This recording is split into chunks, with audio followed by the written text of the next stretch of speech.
चाहता हूं होके मायूस ना यूं शाम से ढलते रहिए, जिंदगी भोर है सूरज से निकलते रहिए, एक ही पांव पे ठहरोगे तो थक जाओगे, धीरे धीरे ही सही राह पे चलते रहिए।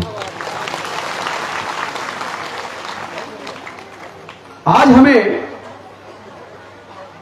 एक बात को सोचकर चिंता पैदा होती है, और चिंता इस बात को सोचकर पैदा होती है कि हमारे समाज के हजारों साल तक गुलामी क्यों चली। हमारे समाज के लोग, दलित, पिछड़े, आदिवासी लगभग 3-3.5 हजार साल तक गुलाम क्यों रहे? ऐसे कौन से कारण थे? ऐसा तो हो नहीं सकता कि हमारे बुजुर्गों ने यह ना चाहा हो कि हमारे बच्चे आजाद हों, हमारे बच्चे भी पढ़े लिखे, हमारे बच्चे भी ज्ञान अर्जित करें, हमारे लोग भी शासक बने, हमारे लोग भी पूरे प्राकृतिक संसाधनों में हिस्सेदार बने, हमारे लोगों का भी मान सम्मान हो, हमारे लोग भी स्वाभिमान के साथ जी सके। ऐसा नहीं हो सकता कि हमारे बुजुर्गों ने ऐसा ना चाहा हो। तो फिर कौन से कारण हैं कि हमारे समाज के लोग लगभग 3-3.5 हजार साल तक गुलाम रहे? हमारे इतने लंबे समय तक गुलामी के कारण क्या है? अगर मैं इन गुलामी के कारणों को ढूंढने का प्रयास करता हूं तो मुझे मुख्य रूप से 2 कारण नजर आते हैं। पहला कारण, ऐसे धार्मिक ग्रंथ जिन्होंने हमारे समाज के पढ़ने लिखने पर, ज्ञान अर्जित करने पर धार्मिक बंदिश लगाई।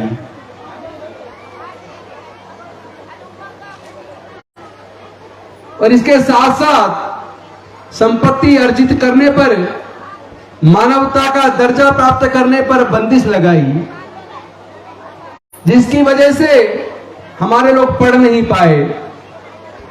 और इसके बारे में बड़ी सुंदर बात ज्योतिबा फूले जी ने कही है, ज्ञान बिना मति गई, मति बिना नीति गई, नीति बिना गति गई, गति बिना धन गया, धन के अभाव में हम लोग गरीब हो गए और गुलाम हो गए। यानी ये जो नुकसान हमारे समाज का हुआ, ये जो हमारे समाज के लोग लगभग 3-3.5 हजार साल तक गुलाम रहे, इसका केवल एक ही कारण था कि हमारे लोगों के ज्ञान अर्जित करने पर एक धार्मिक बंदिश थी। लेकिन हमें धन्यवाद करना चाहिए, नतमस्तक होना चाहिए डॉक्टर बाबा साहब अम्बेडकर जी का, जिन्होंने ना केवल हमारे हजारों साल की गुलामी की जंजीरों को तोड़ दिया, बल्कि हमारे पढ़ाई लिखाई के रास्ते खोल दिए और रिजर्वेशन के माध्यम से नौकरी के, संपत्ति के और राजनीति में आकर ग्राम प्रधान, जिला पंचायत, नगर निगम, काउंसलर, एमपी, एमएलए और मंत्री बनने के रास्ते बनाए। लेकिन आज चिंता इस बात की है कि हम जो थोड़े बहुत आगे बढ़े वो उन अधिकारों की वजह से बने जो अधिकार डॉक्टर बाबा साहब अम्बेडकर जी ने दिए। लेकिन क्या वो अधिकार सुरक्षित हैं? क्या सरकारों ने साजिश के तहत दोबारा से वो अधिकार छीन ना लिए? क्या उन्होंने शिक्षा को इतना महंगा नहीं कर दिया कि अब हमारे लोग, हमारे बच्चे आने वाले समय में हायर एजुकेशन में पढ़ नहीं पाएंगे? क्योंकि हायर एजुकेशन का खर्चा लाखों रुपए में है और हमारे 99% लोगों की आर्थिक हालत ऐसी नहीं है कि अपने बच्चों के लाखों रुपए का पढ़ाई का खर्चा उठा सके। मैं सही कह रहा हूं, गलत कह रहा हूं? इसका मतलब हमारी पढ़ाई का रास्ता दोबारा से साजिश के तहत खुद सरकारों ने बंद कर दिया।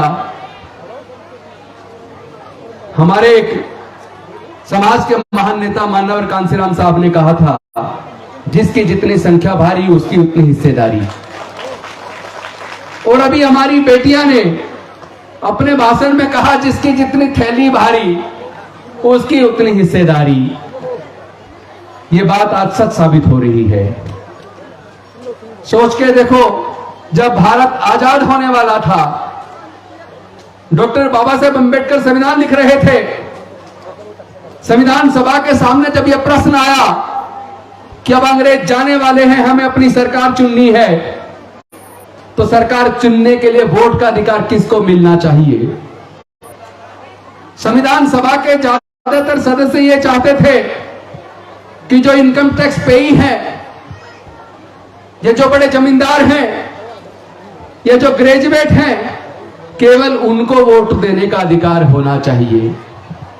डॉक्टर बाबा साहेब अंबेडकर जी ने सोचा कि इन धार्मिक बंदिशों की वजह से हजारों साल तक हमारे लोगों के पढ़ने लिखने पर धार्मिक बंदिश थी, जिसके वजह से हमारे लोग पढ़ नहीं पाए, तो ग्रेजुएट कहां से होते?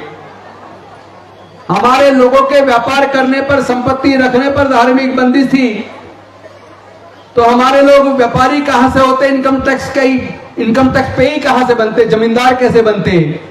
इसका मतलब संविधान सभा के सदस्य हमारे लोगों को वोट का अधिकार भी देने के लिए तैयार नहीं थे। लेकिन डॉक्टर बाबा साहेब अंबेडकर संविधान सभा के सामने अड़ गए और उन्होंने अपनी विद्वता से, अपनी काबिलियत से पूरी संविधान सभा को इस बात को मानने के लिए मजबूर कर दिया कि वोट का अधिकार सभी को समान रूप से मिलेगा, चाहे अमीर हो या गरीब हो, किसी भी जाति का हो, किसी भी धर्म का हो। लेकिन कितने मुश्किल से डॉक्टर बाबा साहेब अंबेडकर जी ने हमें वो वोट का अधिकार दिया, और हम लोगों ने उस वोट के अधिकार की कीमत को समझा नहीं। हम लोग शराब की बोतल में 1000-2000 रुपए में 10-5 किलो अनाज में अपने इस वोट के अधिकार को बेच रहे हैं, और ऐसी सरकारों को चुन रहे हैं जो डॉक्टर बाबा साहेब अंबेडकर के बनाए संविधान को खत्म करके मनुस्मृति का शासन दोबारा से भारत में लाना चाहते हैं। क्या आप लोग दोबारा से भारत में बाबा साहेब के संविधान को खत्म करके क्या मनुस्मृति का शासन चाहते हैं? क्या आप चाहते हैं आपके बच्चे दोबारा से गुलाम हो जाए? क्या आप चाहते हैं आपके बच्चों के पढ़ने का अधिकार फिर से छीन जाए? तो फिर लड़ने की तैयारी करो। होके मायूस नए शाम से ढलते रहिए, ये वाली बात तो पहले कही, अब दूसरी बात कह रहा हूं। ये खामोश मिजाजी तुम्हें जीने नहीं देगी। ये खामोश मिजाजी तुम्हें जीने नहीं देगी। इस दौर में अगर जीना है तो कोहराम मचा दो। जंग का ऐलान हो चुका है। एक वो सामाजिक व्यवस्था है जो समाज को जाति और धर्म में बांटती है, जो किसी को जन्म से नीच बनाती है, किसी को जन्म से ऊंच बनाती है, जो मुट्ठी भर लोगों को प्राकृतिक संसाधनों का मालिक बनाती है। वो व्यवस्था बाबा साहब के संविधान को खत्म करके मनुस्मृति भारत में दोबारा से लाना चाहती है। एक दूसरी सामाजिक व्यवस्था है जो समता, स्वतंत्रता, बंधुता, न्याय, प्रज्ञाशील, करुणा और मैत्री पर आधारित है, जो भारत में बाबा साहेब के संविधान से बनी है, जो भारत के हजारों करोड़ों लोगों की गुलामी को दूर करके भारत को विकास के रास्ते पर लेकर आई है। अब आपको तय करना है दोनों में से एक रास्ता। एक रास्ता हमारे आने वाले बच्चों के भविष्य को अंधकार में गुलामी की तरफ लेकर जाता है, और दूसरा रास्ता डॉक्टर बाबा साहेब अंबेडकर का दिया रास्ता है, जो हमारे आने वाले बच्चों के जीवन में विकास लाता है, हमारे जीवन में प्रकाश लाता है, हमारे जीवन में उन्नति और प्रगति लाता है, मानवता का दर्जा दिलाता है, स्वाभिमान का जीवन देता है। अब आपको तय करना आपको कौन सा रास्ता चाहिए। मैं आपसे पूछना चाहता हूं, आपको डॉक्टर बाबा साहेब अंबेडकर का रास्ता चाहिए या गुलामी का रास्ता चाहिए? बाबा साहेब अंबेडकर का रास्ता तो त्याग और तपस्या का और बलिदान का है। क्या आप लोग बलिदान देने के लिए तैयार हैं? तो लड़ने की तैयारी कीजिए। यह लड़ाई तीर तलवार की नहीं है। यह लड़ाई हथियारों से, औजारों से नहीं लड़ी जाएगी। ये लड़ाई विचारधारा की है। एक विचारधारा विषमता पर आधारित है, अन्याय पर आधारित है, मनुस्मृति पर आधारित है, और दूसरी विचारधारा जो समता पर, न्याय पर, करुणा पर, मैत्री पर आधारित है। एक तरफ मनुवाद है और दूसरी तरफ अम्बेडकरवाद है। कौन सा रास्ता चुनोगे? जो लोग अम्बेडकरवाद का, मानवतावाद का, न्याय का रास्ता चुनना चाहते हैं, वो दोनों हाथ खड़े करेंगे। तो न्याय की लड़ाई को जीतने की तैयारी करो। लंबा भाषण देने की मुझे जरूरत नहीं है। लोग मुझे कह रहे हैं कि तुमने इस्तीफा क्यों दे दिया मंत्री पद से? अरे ये कुर्सी डॉक्टर बाबा साहेब अम्बेडकर की दी हुई है। बाबा साहेब के विचार को आगे बढ़ाने के लिए ऐसी हजारों कुर्सी कुर्बान है। और ये कुर्सियां छोटी चीज है। अगर बाबा साहेब की दी हुई इस न्याय की लड़ाई को आगे बढ़ाने के लिए अपनी जान की कुर्बानी देनी पड़े तो हम उसके लिए भी तैयार हैं। आजकल कुछ नकली साधु महात्मा पैदा हो गए, नकली संत। हर रोज लोगों की गर्दन काटने पर करोड़ रुपए का, 50 लाख रुपए का, 10 करोड़ का इनाम घोषित कर रहे हैं। ऐसे नकली संतों को मैं कह देना चाहता हूं, हजार हराम का खा खाकर तुम्हारे पेट मोटे हो गए हैं। ये समाज तुम्हें उसी जगह पहुंचा देगा जहां से तुम आए हो। तुम चोर और लुटेरे हो। तुम देश में अंधविश्वास और पाखंडवाद पैदा कर रहे हो। देश में अन्याय पर आधारित व्यवस्था बनाना चाहते हो।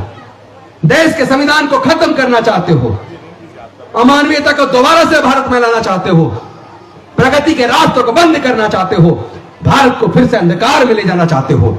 अब भारत के लोग समझदार हो गए हैं। भारत फिर से अंधकार की तरफ नहीं जाएगा। तथागत बुद्ध ने भारत को प्रकाशित कर दिया, प्रकाशमान कर दिया। अब हम इस प्रकाश को पूरी दुनिया में फैलाएंगे। ये 22 प्रतिज्ञाएं केवल भारत को नहीं, पूरे दुनिया को बचाएंगी। यही 22 प्रतिज्ञाएं भारत को विकास के रास्ते पर लेकर जाएंगी। अब तो कोने कोने में गांव के ये 22 प्रतिज्ञाएं होंगी। आने वाले समय में भारत चल पड़ा है अब बुद्ध की ओर। अब भारत चल पड़ा है बुद्ध की ओर। बुद्ध की ओर चलने का मतलब है समता, स्वतंत्रता, बंधुता, न्याय, प्रज्ञा, करुणा और मैत्री पर आधारित एक ऐसा समाज जहां सब लोग बड़े प्यार के साथ, शांति के साथ, आपस में प्यार बांटते हुए, एक दूसरे के सम्मान करते हुए, एक दूसरे के अधिकार की इज्जत करते हुए, अपने देश को, भारत को प्राथमिकता देते हुए, क्योंकि हमें सबको ये स्वीकार करना चाहिए, हमें इस बात पे गर्व करना चाहिए कि हम भारतीय हैं। जाति और धर्म पर जो लोग कहते हैं कि मैं हिंदू हूं, मैं मुसलमान हूं, मैं ब्राह्मण हूं, इस बात पे गर्व है। अरे गर्व ही करना तो भारतीय होने पर करो। अन्याय गर्व करने की चीज नहीं है। विषमता गर्व करने की चीज नहीं है। शोषण गर्व करने की चीज नहीं है। मानवता और न्याय गर्व करने की चीज है। तो भारत पे गर्व करो, भारतीय होने पर गर्व करो। इन्हीं शब्दों के साथ, क्योंकि आप वैसे ही 5-6 घंटे से बैठे हैं, मैं लंबा भाषण नहीं दूंगा, वरना 40-50 मिनट लगते हैं अपनी बात को पूरी तरीके से समझाने में। मैं बस इतना कहना चाहता हूं, ये लड़ाई हमारे आने वाले बच्चों के भविष्य की है। फिर से गुलामी स्वीकार नहीं है। हम लोग मर सकते हैं लेकिन दोबारा गुलाम नहीं बन सकते। और ऐसी व्यवस्था जिसने कुछ ही लोगों को औजार हथियार रखने का अधिकार दिया, जिसकी वजह से बाकी लोगों को न औजार हथियार रखने का अधिकार दिया, न पढ़ने का, ज्ञान का अधिकार दिया, इसी वजह से भारत हजारों साल गुलाम रहा। क्योंकि अब तथागत बुद्ध का ज्ञान और बाबा साहेब का मार्गदर्शन हमें मिल चुका है, तो अब फिर से भारत को हम लोग गुलाम तो नहीं होने देंगे।